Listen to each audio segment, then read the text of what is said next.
पिछले क्लास में हम लोग धातुओं के निष्कर्षण के बारे में पढ़ रहे थे और तीनों टाइप की धातुओं को मतलब बहुत अधिक सक्रिय धातुएं, मध्यम सक्रिय धातुएं और बहुत कम सक्रिय धातुओं का निष्कर्षण पढ़ चुके थे। इसी में हम लोग भर्जन और निस्थापन के बारे में भी चर्चा कर चुके थे। तो जब हम अपक्षयन के द्वारा धातु प्राप्त करते हैं तो उस धातु में भी अशुद्धियाँ होती हैं। तो उन अशुद्धियों को दूर करने के लिए अगला जो प्रोसेस हम यूज करते हैं उसका नाम है धातुओं का परिष्करण, रिफाइनिंग ऑफ मेटल्स। धातुओं का परिष्करण ये हमारी अगली हेडिंग होगी। उसके बाद आप लोग लिखेंगे उपरोक्त विधि से, मतलब अभी तक जो कुछ हम पढ़े हैं उस विधि से प्राप्त धातुएं पूर्ण रूप से शुद्ध नहीं होती हैं, मतलब वो भी कम्प्लीटली अविशुद्ध नहीं होती हैं, इनमें अशुद्धियाँ होती हैं। इन अशुद्धियों को हटाकर ही शुद्ध धातु प्राप्त की जा सकती है। इन अशुद्धियों को भी हटाएंगे तभी हमको शुद्ध धातु मिलेगी। धातुओं से अपद्रव्य को हटाने के लिए विद्युत अपघटनी परिष्करण सबसे प्रचलित विधि का प्रयोग किया जाता है। मतलब धातुओं की रिफाइनिंग के लिए, मतलब धातुओं के परिष्करण से के लिए जो सबसे प्रचलित विधि है वो विद्युत अपघटनी परिष्करण है। और इसी के बारे में आपसे एग्जाम में पूछा भी जाएगा। इससे कन्फर्म एक क्वेश्चन बनता है विद्युत अपघटनी परिष्करण के बेस पर। अभी हम बताते हैं क्वेश्चन कैसा बनेगा। वैसे आपके अभ्यास वाले प्रश्न में भी उसमें से एक क्वेश्चन अभी इसमें इसी टाइप एकदम सेम इसी मतलब टॉपिक से एक क्वेश्चन बना हुआ है, तो उस क्वेश्चन के बारे में भी हम अभी चर्चा करेंगे। तो पहले हम ये जानते हैं कि विद्युत अपघटनी परिष्करण होता क्या है। क्या बोलते हैं, इलेक्ट्रोलिसिस रिफाइनिंग बोल सकते हैं। विद्युत अपघटनी परिष्करण, रिफाइनिंग बाय इलेक्ट्रोलिसिस। विद्युत अपघटनी परिष्करण क्या होता है, मतलब जब हम अपचयन के द्वारा धातु प्राप्त करते हैं तो उस धातु में भी अशुद्धियाँ होती हैं। तो उन अशुद्धियों को हम कैसे अलग करते हैं उसी के लिए हम एक विधि अपनाते हैं जो सबसे प्रचलित विधि है। इस विधि का नाम है विद्युत अपघटनी परिष्करण। Copper, zinc, tin, nickel, silver, gold metal सबके आप लोग सिंबल पता होगा। Copper Cu, zinc Zn, tin Sn, nickel Ni, silver Ag, Au, gold आदि अनेक धातुओं का परिष्करण विद्युत अपघटन द्वारा किया जाता है। तो विद्युत अपघटनी सेल के बारे में तो हम पढ़ चुके हैं NaCl के केस में। उससे हमको पता है कि एनोड और कैथोड किस टाइप का इलेक्ट्रोड है। तो हम जानते हैं कि विद्युत अपघटनी सेल में कैथोड हमारा ऋणात्मक इलेक्ट्रोड होता है और एनोड धनात्मक इलेक्ट्रोड होता है। तो ये आप लोगों को हमेशा दिमाग में होना चाहिए कि विद्युत अपघटनी सेल में कैथोड ऋणात्मक इलेक्ट्रोड होता है, ऋण इलेक्ट्रोड, निगेटिव इलेक्ट्रोड, और एनोड जो होता है वह धनात्मक इलेक्ट्रोड होता है। आपके बुक में NCERT में फिगर है एक 3.12। इस फिगर को आपको यहाँ पे बना लेना है। देख के बुक से आप अच्छे से बना लीजिएगा और उसका मतलब बनाने के बाद चेक करा लीजिएगा कि सही बनाए हैं कि नहीं। ज़रूर 3.12 विद्युत अपघटनी परिष्करण की हेडिंग है, वहीं पे फिगर है। तो अगर नहीं ये पॉइंट से नहीं समझ में आए, अगर किसी बुक में इधर उधर हो तो यहाँ पे विद्युत अपघटनी परिष्करण के पास जो हमारा फिगर होगा वो फिगर आप लोग यहाँ पे ज़रूर बना लीजिएगा और पेन से बनाइएगा, पेंसिल का यूज नहीं करना है। इस प्रक्रम में अशुद्ध धातु को एनोड, एकदम याद रखिएगा यहीं से क्वेश्चन बनता है, इसलिए हम सब पॉइंट यहाँ पे लगाए हुए हैं। इस प्रक्रम में मतलब विद्युत अपघटनी प्रक्रम में अशुद्ध धातु को एनोड बनाते हैं। ध्यान रखिएगा, अशुद्ध धातु को एनोड, मतलब जिस धातु का हमको परिष्करण करना है। सपोज दैट हमने निष्कर्षण किया है कॉपर धातु का, तो हमारा एनोड और कैथोड दोनों कॉपर का ही बनेगा। उसमें एक अशुद्ध धातु, मतलब जो धातु हम प्राप्त किए हैं उसी धातु का हम क्या बनाएंगे, एनोड। इसलिए कि वही धातु क्या है, अशुद्ध है। इसलिए क्या मतलब अशुद्ध धातु को एनोड तथा शुद्ध धातु की पतली परत को कैथोड बनाते हैं। अशुद्ध धातु का एनोड बनाते हैं और एक शुद्ध धातु का, उसी धातु का शुद्ध धातु जो हमारे पास पहले से होगा उसको हम एनोड क्या बोलते हैं, कैथोड बनाएंगे। तथा धातु के लवण को, उसी धातु का कोई लवण होगा, जैसे कॉपर है तो कॉपर का ही कोई लवण होगा, या तो कॉपर क्लोराइड हो या कॉपर सल्फेट हो, मतलब जो धातु है उसी का साल्ट होना चाहिए, ठीक है। और उसी धातु का एनोड होगा, वो भी अशुद्ध धातु का, और कैथोड जो होगा वो शुद्ध धातु का होगा। ध्यान रखिएगा एकदम। एक बार और देखते हैं इसको। इस प्रक्रम में अशुद्ध धातु को एनोड तथा शुद्ध धातु की पतली परत को कैथोड बनाते हैं। मतलब अशुद्ध धातु को एनोड बनाते हैं, शुद्ध धातु का कैथोड बनाते हैं तथा धातु के लवण के विलयन का उपयोग वैद्युत अपघट्ट के रूप में होता है।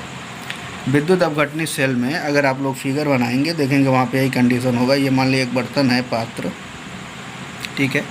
तो इसी पात्र के अंदर 2 इलेक्ट्रोड लगे होंगे। वैसे फिगर आप लोग बना लीजिएगा बुक से देख करके। यहाँ पे 2 इलेक्ट्रोड लगे होंगे। तो एक इलेक्ट्रोड धनात्मक टर्मिनल से जुड़ा होगा, एक बैटरी से ऐसे जोड़ेंगे इसको, एक प्लस से जुड़ा होगा और एक माइनस से। जो इलेक्ट्रोड प्लस वाले से जुड़ेगा उसको हम एनोड बोलेंगे, जो माइनस से जुड़ेगा उसको कैथोड बोलेंगे। हमारा एनोड अशुद्ध धातु का होगा, कैथोड शुद्ध धातु का होगा, और इसमें जो ये विलयन भरा होगा वैद्युत अपघट्ट इसे बोलते हैं। ये धातु का कोई ना कोई साल्ट होगा। क्लियर? 1-2 बार पढ़ के समझ लीजिएगा। नहीं समझ आएगा पूछ सकते हैं, बहुत इंपॉर्टेंट टॉपिक है। अगर थोड़ा सा भी समझ में नहीं आएगा ज़रूर पूछिएगा कमेंट करके। विद्युत अपघट्ट से जब धारा प्रवाहित करते हैं तो एनोड पर स्थित अशुद्ध धातु विद्युत अपघट्ट में घुल जाती है। जब हम धारा प्रवाहित करेंगे तो जो अशुद्धि है, अशुद्ध धातु है, एक तो ऑलरेडी मान लीजिए धातु का, अशुद्ध धातु का हम एनोड बनाए हैं और शुद्ध धातु का कैथोड बनाए हैं, और जो हमारा वैद्युत अपघट्ट है वह क्या है, उसी धातु का वैद्युत अपघट्ट है। मान लीजिए अगर कोई मेटल है M, इसी का कोई ना कोई साल्ट है, तो जब किसी भी धातु का लवण होता है तो धातु धनावेशित होता है या उसके साथ कोई नेगेटिव आयन जुड़ा होता है, तो ये धातु का पॉजिटिव चार्ज हमको मिलेगा।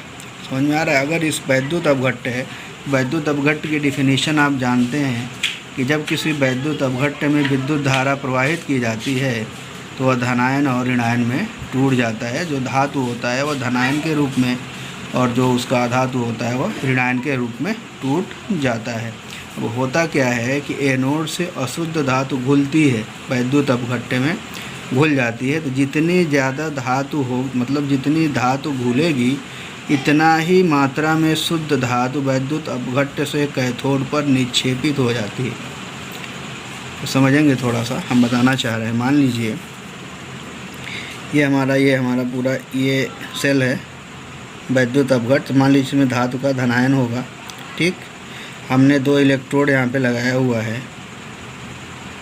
एक हमारा ये कैथोड है मान लो, बाकी आप लोग बनाएंगे फिगर उसमें दिखाई देगा। एक मान लो हमारा क्या है, एनोड है। वो होता क्या है कि इसमें तो ऑलरेडी धातु का धनायन मौजूद है, वैद्युत अपघट्ट है। तो जब इसमें से धातु घुल के, अशुद्ध धातु होती है तो घुलेगी तो जो अशुद्धियाँ होती हैं वो घुल जाती हैं। अगर नहीं घुलेंगी तो नीचे जा कर के बैठ जाती हैं, जो अशुद्धि होगी। लेकिन जो शुद्ध धातु होगी तो जितना शुद्ध धातु इसको मिलेगा, मान लीजिए कि 2 मॉलिक्यूल मिले इसको शुद्ध धातु, तो सेम इतना ही जितना इसमें से इसमें आएगा, सेम उतना ही ये धातु का धनायन ये इलेक्ट्रोड पर निक्षेपित होगा। तो किधर जाएगा, प्लस है तो निगेटिव इलेक्ट्रोड पर, ये कैथोड पर जाके निक्षेपित होगा। निक्षेपित होने का मतलब ना, ये मान लीजिए कैथोड है तो इसी के ऊपर जाके चिपकता जाएगा। इसलिए हम यूज क्या किए हैं, कैथोड किसका बना है, शुद्ध धातु का पतली का क्या लिखोगे, शुद्ध धातु की पतली परत को कैथोड। शुद्ध धातु लेते हैं उसका परत क्या होता है, काफ़ी पतला होता है। पतला इसलिए हम लेते हैं ना कि जैसे जैसे धातु यहाँ पे चिपकती जाएगी तो हमारा कैथोड क्या होता जाएगा, मोटा होता जाएगा। और जैसे जैसे एनोड से धातु इसमें जाके घुलेगी, एनोड हमारा पतला होता जाएगा। क्लियर? ठीक है, समझ में आ जाएगा। नहीं आएगा तो बाकी फिर क्लास बताएंगे। अगर नहीं समझ में आ रहा है तो वैसे जितना कोशिश है उतना बता ही दिए, और समझ में पूरी उम्मीद है आ जाएगा। विद्युत अपघट्ट से जब धारा प्रवाहित करते हैं तो एनोड पर स्थित अशुद्ध धातु विद्युत अपघट्ट में घुल जाती है।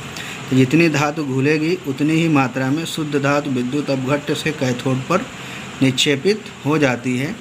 विलेय अशुद्धियाँ, मान लो कोई अशुद्धि है जो घुलने वाली हैं, तो विलेय अशुद्धियाँ विलयन में घुल जाती हैं, चली जाती हैं। तथा अविलेय अशुद्धियाँ, देखो यहाँ से फिर एक ये हमने कलर चेंज किया है, ये भी इम्पॉर्टेंट है, पूछता है एनोड पंख या एनोड मड किसे कहते हैं। तो अविलेय अशुद्धियाँ एनोड तली में, मतलब वहीं नीचे तली पर निक्षेपित हो जाती हैं, जिसे एनोड पंख या एनोड मड कहते हैं। वही कह रहे हैं कि जो घुलने वाला होगा तो वैद्युत अपघट्ट में क्या होगा, घुल जाएगा, लेकिन जो नहीं घुलने वाला होगा वो नीचे जा कर के बैठ जाएगा तली में। इसीलिए एनोड से यह अशुद्धि मिल रही है, इसलिए इसका नाम क्या होगा, एनोड मड। मड का मतलब कीचड़ होता है, पंख, बिहार में पाँख बोलते हैं कीचड़ को, इसलिए यहाँ पे हिंदी में पंख यूज किया है। एनोड मड भी बोलते हैं, मतलब एनोड कीचड़ भी कभी बोला जाता है, ठीक है। तो ये जो अशुद्धि होती है इसको क्या बोलते हैं, एनोड मड। तो क्वेश्चन बनता है एनोड मड किसे कहते हैं। क्वेश्चन यहाँ से बनेगा, एक दे देगा कि एक धातु दिया है, एम कोई धातु है, तो उसको क्या बनाएंगे, तो अशुद्ध धातु को एनोड बनाएंगे, शुद्ध धातु को कैथोड बनाएंगे, और धातु के लवण को वैद्युत अपघट्ट बनाएंगे, ठीक है। तो विद्युत अपघटनी परिष्करण है, और यहीं तक आपको लिखना है। एग्जाम में पूछेगा कि पूरा जितना लिखवाए हैं यहाँ से धातुओं के परिष्करण से, यहाँ से लेकर के पूरा नीचे तक एनोड पंख तक आप लोग लिख देंगे। अब सबसे लास्ट हेडिंग है आपके चैप्टर की संक्षारण।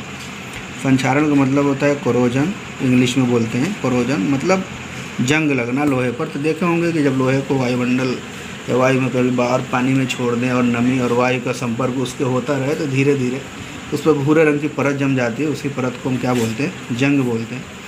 तो संक्षारण की पहले डिफिनीशन क्या है, वायु अथवा रासायनिक पदार्थों द्वारा धातुओं का शनय शनय मतलब धीरे धीरे क्षय, डिस्ट्रक्शन होना संक्षारण कहलाता है। ये डिफिनीशन है संक्षारण की। वायु अथवा रासायनिक पदार्थों द्वारा धातुओं का शनय शनय क्षय होना संक्षारण कहलाता है। लोहे पर जंग लगना एक प्रकार की संक्षारण प्रक्रिया है। लोहे पर जंग लगना भी एक प्रकार का क्या है, संक्षारण है, ठीक है। ये डिफिनीशन है, आप लोग अच्छे से लिख लीजिएगा ध्यान से देख करके। लंबे समय तक आर्द्र वायु में, देखो आर्द्र वायु का मतलब वायु भी होगा और पानी भी होगा। आर्द्र का मतलब नम वायु। आर्द्र वायु में रहने पर लोहे पर भूरे रंग की पत्रकी पदार्थ की परत जम जाती है, मतलब पतला पदार्थ, भूरे रंग का पत्रकी पदार्थ मतलब पतला पदार्थ की परत चढ़ जाती है, जिसे जंग कहते हैं, ठीक है। तो जंग किसे कहते हैं, जंग मतलब लड़ना नहीं, जंग का मतलब यहाँ पे भोजपुरी में बोल सकते हो, क्या कहते हैं जानते ही होंगे आप लोग। तो लंबे समय तक आर्द्र वायु में रहने पर लोहे पर भूरे रंग की पत्रकी पदार्थ की परत चढ़ जाती है, जिसे हम जंग या रस्ट कहते हैं, ठीक है। एक क्रियाकलाप है इसी चैप्टर का, आपको लिखना है। हम तो लिख ही दिए हैं, आपको वही नोट कर लेना है, कोई बहुत टफ नहीं है। यहाँ पे भी फिगर आपको एक बनाना पड़ेगा, अभी बताएंगे कौन सा फिगर। क्रियाकलाप 3.14 है, लोहे पर जंग लगना। कैसे जंग लगता है इसी के बारे में हम पढ़ेंगे। 3 परख नली ए, बी और सी लेकर प्रत्येक में लोहे की कील डाल देते हैं। 3 टेस्ट ट्यूब लेंगे हम कांच की, और उसमें तीनों में हम लोहे की कील एकदम फ्रेश डालेंगे, मूर्छा वाला नहीं, पहले से जंग लगा हुआ, ऐसा कील हम यूज नहीं करेंगे। 3 परख नली ए, बी और सी लेकर प्रत्येक में लोहे की कील डाल देते हैं। परख नली ए में थोड़ा जल लेकर उसे कार्क से बंद कर देते हैं। ए में जल लेंगे और जल के संपर्क में हमारा लोहे की कील है, और उसको हम ढक्कन से कार्क से बंद कर देते हैं। परख नली बी में उबलता हुआ आश्रित जल डालकर उसमें 1 ml तेल मिलाकर कार्क से बंद कर देते हैं। तो तेल क्यों मिलाते हैं, तेल जल पर तैरता रहता है तथा वायु को जल में मिलने से रोकता है, मतलब वो वायु जल के संपर्क में न आए, इसके लिए उसमें 1 ml तेल मिला देते हैं। परख नली सी में थोड़ा सा निर्जल कैल्शियम क्लोराइड CaCl2 डालकर उसे कार्क से बंद कर देते हैं। कहने का मतलब जब कैल्शियम क्लोराइड डाल दिया जाएगा तो कैल्शियम क्लोराइड का काम है नमी को एब्जॉर्ब करना, सोख लेना। निर्जल कैल्शियम क्लोराइड वायु की नमी को सोख लेता है, ठीक है। तो तीनों परख नली समझ में आ गया। एक में जल है और जल के साथ साथ वायु भी है, दूसरे में जल है लेकिन जल को हमने बॉयल किया है और उसके ऊपर थोड़ा सा तेल मिला दिया, उसमें वायु है लेकिन जल और क्या बोलते हैं वायु का संपर्क नहीं हो पा रहा है, और तीसरे में सिर्फ वायु है, इसलिए नमी जो है हमने कैल्शियम क्लोराइड डाल करके उसमें जो जल की मात्रा है उसको हमने एब्जॉर्ब कर लिया है। क्लियर। अब इसी के नीचे आपको फिगर बनाना है 3.13, ठीक है। ये भी आपके फिगर होगा, क्या बोलते हैं बुक में 3 परख नली बनाना है आपको, बच्चे से उसके नीचे जो जो पॉइंट लिखा हुआ है आपको लिखना पड़ेगा, ठीक है। उसके बाद अब हमको परीक्षण करना है, देखना है कि क्या हो रहा है। इन परख नलियों को कुछ दिन छोड़ने के बाद इनका हम परीक्षण करते हैं, देखते हैं। तो क्या देखते हैं, हम देखते हैं कि परख नली ए में रखे लोहे की कीलों पर जंग लग गया है। जो ए टेस्ट ट्यूब में जो लोहे की कील रखी थी उसमें जंग लग गया है, जबकि बी और सी में रखी कीलों पर जंग नहीं लगा है। तो ऐसा क्यों हुआ। अतः हम कह सकते हैं कि वायु और जल अर्थात आर्द्र वायु के संपर्क में रहने पर लोहे में जंग लगता है। अगर लोहा वायु और जल दोनों के संपर्क में होगा तभी जंग लगेगा, वरना जंग नहीं लगेगा। इसको हम ऐसे समझ सकते हैं, शुष्क वायु का मतलब वायु में बिल्कुल नमी ना हो, अगर लोहे के संपर्क में होगा, लोहा इसके संपर्क में होगा तो उसमें जंग नहीं लगेगा। वायु रहित जल, वायु रहित का मतलब ऐसा जल जिसमें वायु रहे, ऐसा नहीं, ऐसा जल जिसमें वायु न हो। वायु रहित का मतलब एकदम मतलब समझिएगा, रहित का मतलब जिसमें वायु न हो, ऐसा जल जिसमें वायु न हो, वायु घुली हुई न हो। वायु रहित अगर जल है और लोहा है, मतलब पानी और लोहे का संपर्क है, अगर उस जल में वायु नहीं है तो जंग नहीं लगेगा। वायु प्लस जल मतलब ये दोनों को हम सामूहिक रूप से क्या बोल सकते हैं, नमी प्लस लोहा, मतलब वायु जल और लोहा तीनों जब एक संपर्क में आएंगे तो जंग लगेगा। शायद आपको समझ में आ गया होगा, क्लियर, ठीक है। फिर यहाँ देखेंगे, जंग तो अभी लोहे के बारे में पढ़ रहे थे, अब सिल्वर के बारे में थोड़ा सा जानते हैं। खुली वायु में कुछ दिन छोड़ देने पर सिल्वर Ag की वस्तुएं काली हो जाती हैं, क्योंकि सिल्वर वायु में उपस्थित सल्फर से अभिक्रिया करके सिल्वर सल्फाइड बना लेता है। ऐसा नहीं है कि चांदी की वस्तु है और आप रखते हैं वायुमंडल में तो तुरंत काली पड़ जाएंगी, बहुत दिनों के बाद काली पड़ती है, इसलिए कि वायु में सल्फर की मात्रा काफ़ी कम होती है, जिसकी वजह से सिल्वर सल्फाइड जल्दी नहीं बनता है। लेकिन अगर ब्लैक हो रहा है तो किसकी वजह से हो रहा है, सिल्वर सल्फाइड बनने की वजह से चांदी की रखी वस्तुएं वायु में खुला छोड़ने पर काली हो जाती हैं, ठीक है। फिर अगला है, खुली वायु में छोड़ देने पर कॉपर वायु में उपस्थित कार्बन डाइऑक्साइड, आर्द्र कार्बन डाइऑक्साइड मतलब नमी होती है कार्बन डाइऑक्साइड में, तो नम कार्बन डाइऑक्साइड के साथ अभिक्रिया करके अपने ऊपर हरे रंग की परत चढ़ा लेता है। जबकि हम जानते हैं कॉपर भूरे रंग का चमकदार होता है, पदार्थ है, तत्व है। तो देखे होंगे तार के अंदर जो आप वायर यूज करते हैं घरों के अंदर, उसमें जो कॉपर का तार होता है कलर उसका भूरा होता है। लेकिन अगर उसको वैसे ही खुला छोड़ दें वायु में, तो वायुमंडल में जो कार्बन डाइऑक्साइड होता है, कार्बन डाइऑक्साइड और वायुमंडल में जलवाष्प भी होता है, तो दोनों के संपर्क से जो आर्द्र कार्बन डाइऑक्साइड बनेगा, ये आर्द्र कार्बन डाइऑक्साइड जब कॉपर के संपर्क में आता है तो हरे रंग का copper carbonate, basic copper carbonate बना लेता है, जिसकी वजह से कॉपर के ऊपर हरे रंग की परत जम जाती है। यह हरा पदार्थ बेसिक कॉपर कार्बोनेट, फार्मूला है CuOH का होल ट्वाइस इंटू CuCO3 होता है, ठीक है। कहने का मतलब लोहे का क्या बोलते हैं, सिल्वर का काला होना ये भी जंग का उदाहरण है, और कॉपर का हरा होना ये भी जंग का उदाहरण है, ठीक है, याद रहेगा। आगे बढ़ते हैं। अब संक्षारण से सुरक्षा करना है, तो हमको जानते हैं सबसे ज़्यादा जनरल यूज वाली जो क्या बोलते हैं मेटल है, सबसे ज़्यादा जो यूज होता है मेटल दैनिक जीवन में, वो लोहा है। लोहे का उपयोग करते हैं और कहीं भी रखते हैं, वरना सोना चांदी यूज करते हैं तो हम उसको छुपा के रखते हैं, इसलिए कि महंगा भी होता है और बचाना भी होता है। लेकिन लोहे की खिड़की भी बनाते हैं, लोहे का दरवाज़ा भी बनाते हैं, तो सबसे ज़्यादा हमको लोहे को ही जंग से बचाना होता है। इसलिए जंग से मतलब संक्षारण से सुरक्षा के लिए, प्रोटेक्शन फ्रॉम कोरोजन के लिए हम लोहे के बारे में ही पढ़ेंगे कि लोहे को हम जंग से कैसे बचाते हैं। अब जानते भी हैं धातुओं को संक्षारण से बचाने के लिए निम्नलिखित विधियां अपनाई जा सकती हैं। पेंट करके, लोहे को पेंट कर दो, या तेल लगाकर उसमें तेल लगा दिया जाए, या ग्रीस लगाकर, यशद लेपन, क्रोमियम लेपन, एनोडीकरण या मिश्र धातु बनाकर लोहे को जंग लगने से बचाया जा सकता है। ये सब अलग अलग प्रोसेस हैं, आप चाहें तो इसको पॉइंट भी बना सकते हैं। पेंट करके, तेल लगाकर, ग्रीस लगाकर, यशद लेपन द्वारा, क्रोमियम लेपन द्वारा, एनोडीकरण या मिश्र धातु बनाकर लोहे को जंग लगने से बचाया जा सकता है। अब हमारे माइंड में ये बात है कि यशद लेपन क्या होता है, गैल्वेनाइजेशन इंग्लिश होता है इसका। इस्पात या लोहे को जंग से बचाने के लिए, इस्पात का मतलब स्टील, इस्पात या लोहे को जंग से बचाने के लिए उन पर जफ्ते या जिंक की परत चढ़ाने की विधि को हम क्या बोलते हैं, यशद लेपन। याद हो जाना चाहिए, ये डिफिनीशन पूछता है। इस्पात या लोहे को जंग से बचाने के लिए उन पर जफ्ते या जिंक की परत चढ़ाने की विधि को यशद लेपन कहते हैं। जफ्ते की परत, जफ्ता का मतलब जिंक, जफ्ते की परत नष्ट हो जाने के बाद भी यशद लेपित वस्तुएं नष्ट नहीं होती हैं, क्योंकि जफ्ता उस वस्तु से क्रिया करके मिश्र धातु बना लेता है, ठीक है, याद रख लीजिएगा इसको। एक और है मिश्रात्वन। मतलब मिश्र धातु बनाना ही इस मतलब है, लेकिन एक वर्ड था आपके एनसीईआरटी में, इसलिए हमने इसको भी डिफाइन कर दिया कि होता क्या है। वैसे इंग्लिश इसकी हमको क्लियर नहीं, मिश्रात्वन, तो इसके अगर डेफिनेशन से आपको इंग्लिश समझ में आए तो कुछ बना लीजिएगा। लिखा है कि यह एक ऐसी विधि है जिसमें धातुओं के मनचाहे गुणधर्म बनाए जा सकते हैं। मतलब मिश्रात्वन द्वारा धातुओं के जो हम जिस गुण का धातु बनाना चाहें हम बना सकते हैं।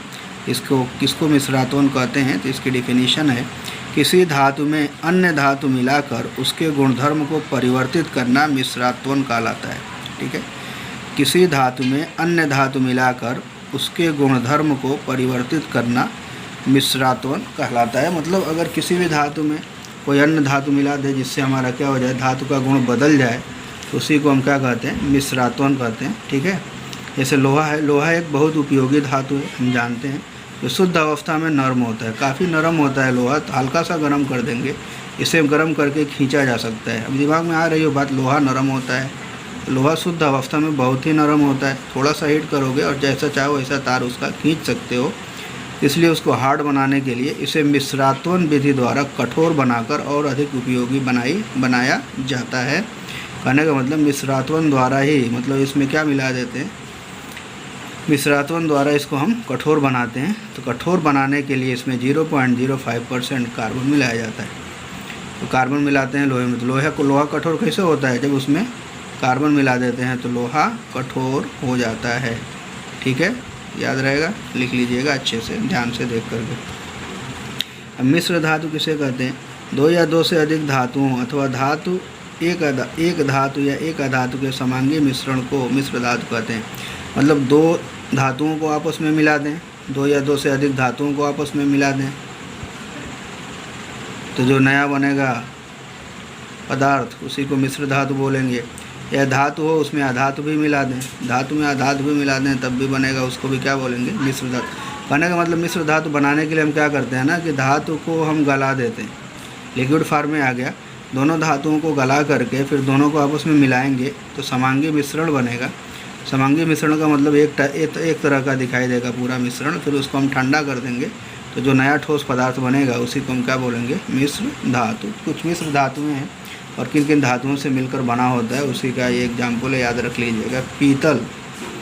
पीतल किस किस से बना है, कापर और जिंक। परसेंटेज याद कर लीजिए, कभी कभी पूछता है, वैसे जनरल आपके सिलेबस में परसेंटेज नहीं है, लेकिन पीतल किन किन धातुओं से मिलकर बना है, मतलब कि पीतल का क्वेश्चन ऐसे बनेगा, पीतल का संगठन क्या है, या पीतल किन किन धातुओं से मिलकर बना है, या पीतल मिश्र धातु है, ऑप्शन दे देगा। तो कि पीतल किसका मिश्र धातु है, कापर और जिंक का, कापर Cu, जिंक Zn, कांसा कापर और टिन का, Cu copper Sn tin, German silver ये भी एक मिश्र धातु है, कापर जिंक और निकिल की मिश्र धातु है, कापर तांबा जिंक जफ्ता और निकिल तीन धातुओं को मिलाते हैं तो क्या बनता है, जर्मन सिल्वर। क्वेश्चन आता है कि जर्मन सिल्वर में कौन सी धातु नहीं होती है, तो आप जान लीजिएगा, ऑप्शन देगा कापर जिंक निकिल और सिल्वर। तो नाम ही है जर्मन सिल्वर, और वहाँ पे ऑप्शन में रहेगा सिल्वर। तो जर्मन सिल्वर में सिल्वर नहीं होता है, याद रखिएगा। सिल्वर नाम से आप कंफ्यूज बिल्कुल नहीं होंगे। जर्मन सिल्वर में कौन कौन धातु होती है, कापर जिंक और nickel. Stainless steel iron chromium nickel और कार्बन को मिलाते हैं कठोर करने के लिए, तो ये मिलाएंगे तो लोहा बनेगा, और लोहे में क्रोमियम और निकिल मिला देते हैं तो स्टील बनता है, स्टेनलेस स्टील, ये मिश्र धातु है। सबसे इम्पॉर्टेंट आपका ये टाँका सोल्डर देखे होंगे, चिपकाने के लिए तार और सोल्डर होता है ना, वो इलेक्ट्रॉनिक के दुकान पे नहीं चिपकाते हैं, रंग वाला लगा करके देखे होंगे आप लोग। तो सोल्डर जो टाँका होता है, टाँका लगाते हैं, तो ये कौन कौन धातु होता है, लेड और टिन। लेड और टिन की मिश्र धातु कौन है, टाँका या सोल्डर। ठीक है, आगे बढ़ते हैं।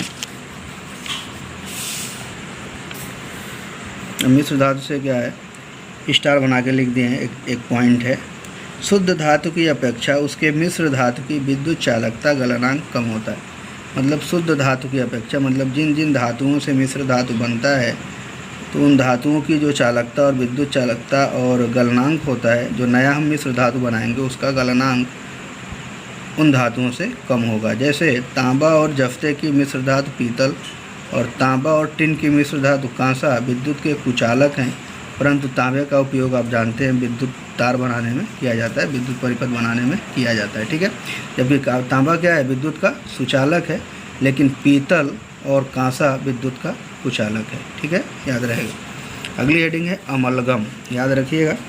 अभी पढ़े हैं कि 2 या 2 से अधिक धातुओं के समांगी मिश्रण को मिश्र धातु कहते हैं। तो अगर उनमें से एक धातु पारा हो जाए, मरकरी, मान लीजिए कापर है और कापर के साथ हमने क्या मिला, Hg मिला करके मिश्र धातु बनाया। अगर एक धातु Hg है तो उस मिश्र धातु का नाम क्या हो जाएगा, अमलगम। याद रखिएगा, लिखा है पारद, यानी पारा मरकरी की मिश्र धातु को अमलगम कहते हैं। अमलगम की चालकता और गलनांक कम होता है। याद रखिएगा, अगर कहीं भी पूछेगा कि अमलगम क्या है, धातु का मरकरी में मिश्रण, समांगी मिश्रण क्या कहलाता है, अमलगम। क्लियर। सोने के बारे में थोड़ा सा जान लें। 24 कैरेट सोना नाम सुने होंगे बहुत ज़्यादा। शुद्ध सोने को 24 कैरेट कहते हैं। जब सोना शुद्ध होता है तो क्या कहते हैं, सोना 24 कैरेट है। यह काफ़ी नर्म होता है, इतना नर्म होता है, अभी पढ़े हो ना, इसके पहले पता नहीं कितने किलोमीटर का लंबा तार बना सकते हैं, पढ़े हैं, बताए भी हैं तो याद भी होगा। इसलिए आभूषण बनाने के लिए उपयुक्त नहीं होता है। शुद्ध सोने का आभूषण हम नहीं बनाते हैं। इसे कठोर बनाने के लिए इसमें चांदी या तांबा मिलाया जाता है। भारत में अधिकांशतः आभूषण बनाने के लिए 22 कैरेट सोने का उपयोग होता है। इंडिया में कितने कैरेट का, 22 कैरेट का। लिखा क्या रहता है, 24 कैरेट का शुद्ध सोना, तो 24 नहीं होता है। जो सबसे शुद्ध होगा वो 22 कैरेट का होता है। इसका तात्पर्य यह है कि 22 भाग शुद्ध सोने में 2 भाग तांबा या चांदी को मिलाया जाता है। तो कुल मिला के 24 हो गया ना। 22 कैरेट का मतलब 22 भाग सोना, 2 भाग तांबा या चांदी। या 20 कैरेट का मतलब 20 भाग सोना, 4 भाग तांबा या चांदी। क्लियर। बाकी अब चैप्टर आपका यहाँ पे समाप्त होता है। इसके बाद से कुछ क्वेश्चन हम दे रहे हैं, तो उसको आप लोग उसका आंसर करिएगा और उसके बाद एक्सरसाइज हम सॉल्व करा देंगे। उसके बाद फिर आगे बढ़ा जाएगा अगले चैप्टर में। लिखा है मिश्र धातु सोल्डर का संगठन तथा उपयोग बताइए। मतलब सोल्डर किन किन धातुओं से मिलकर बना है, इसका उपयोग क्या है। उपयोग आपको एनसीईआरटी की बुक में मिलेगा, तो बुक में पढ़ के आप लोग बताइएगा। जिंक, मैग्नीशियम, कॉपर के धात्विक ऑक्साइडों को निम्न धातुओं के साथ गर्म किया जाता है। ये आपके इंटरनल क्वेश्चन बुक का क्वेश्चन है, जहाँ चैप्टर समाप्त हो रहा है वहीं पे दिया हुआ है, तो वहाँ से भी क्वेश्चन आप नोट कर सकते हैं।